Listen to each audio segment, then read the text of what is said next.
Je pense qu'il y a un bon mix entre des joueurs évoluant en Europe et puis des joueurs qui sont en Afrique. On a pris des joueurs compétitifs parce qu'on parle aussi de qualification. Ce sont des joueurs qui jouent régulièrement la Champions League. Ousmane Ouattara qui joue à Vita Club, c'est le capitaine de son équipe. Fousseini Koulibaly aussi. Donc ce sont des joueurs qui jouent régulièrement dans leur club. Badr Ali Sangaré, il joue dans son club en Afrique du Sud aussi, etc., etc. Mais comme je vous dis, le virus, est partout. On peut pas savoir. Il est ici, il est en Tunisie, il est en Afrique du Sud, il est en Angleterre, il est de partout. Après, il faut savoir que nos joueurs professionnels sont testés tous les 2 jours.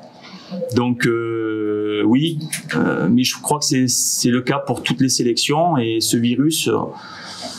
Tout le monde peut l'attraper, donc c'est un risque général. Mais ce qu'il faut savoir, c'est qu'on a présélectionné, et je remercie Mamadou Keïta, le manager général, parce que j'y ai donné beaucoup de travail. Ça a été un casse-tête depuis 3 semaines.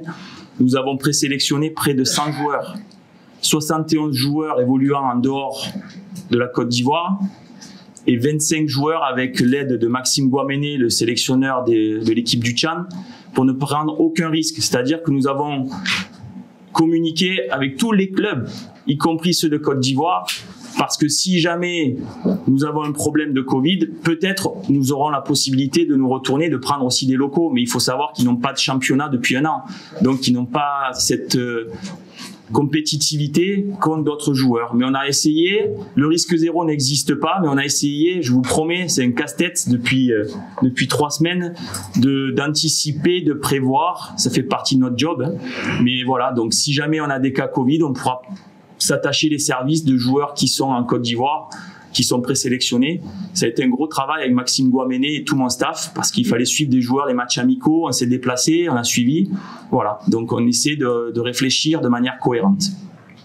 Du coup, c'est 26 plus 4. Ces 4, ce sont des joueurs qui étaient de l'aventure contre Madagascar, plus Seko Fofana, qui pour moi est un élément important du RC Lens, mais aussi des éléphants. Mais tout le monde est important. Donc aujourd'hui, je peux pas vous dire des 4 qui va être libéré. Je pense que ça sera 0.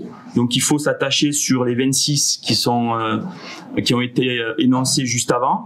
Et les 4, il va falloir voir. Si c'est un joueur défenseur central ou milieu, ben je vais y réfléchir, je prendrai mes décisions. Mais je pense que le groupe est équilibré. Voilà, j'ai fait le nécessaire aujourd'hui pour penser à toute éventualité et pour pallier à toute éventualité. Et puis le groupe est équilibré, donc si les 30 sont partants, je prendrai mes décisions et on vous le fera savoir le plus tôt pour que vous puissiez vous aussi communiquer. Mais le groupe 30 ou 26 me semble équilibré. Alors la dernière fois, ce sont des joueurs qui sont présélectionnés. Donc Djouma Saïd est toujours dans une liste. La dernière fois, ça a été un choix parce que si vous vous souvenez, son championnat était en phase de retour. Ils avaient fait des finales de coupe. Donc il avait du temps de jeu en compétition au Koweït, pardon. Il reprenait juste. Par contre, sur cette sélection, il a été présélectionné. Je les ai appelés tous les joueurs, y compris Djouma Saïd.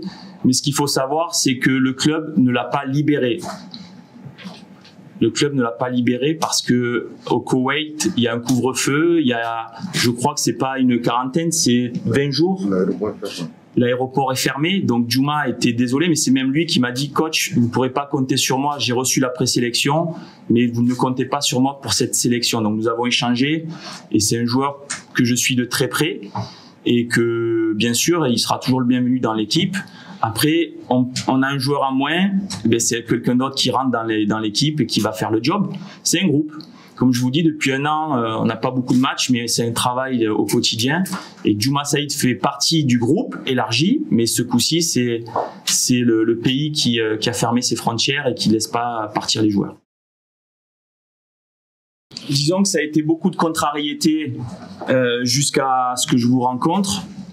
On va avoir des contrariétés jusqu'à ce que tous les clubs répondent de manière favorable, parce qu'aujourd'hui, nous avons parlé aux joueurs, nous avons eu certains clubs, mais maintenant que la liste est effective, nous attendons le retour des clubs.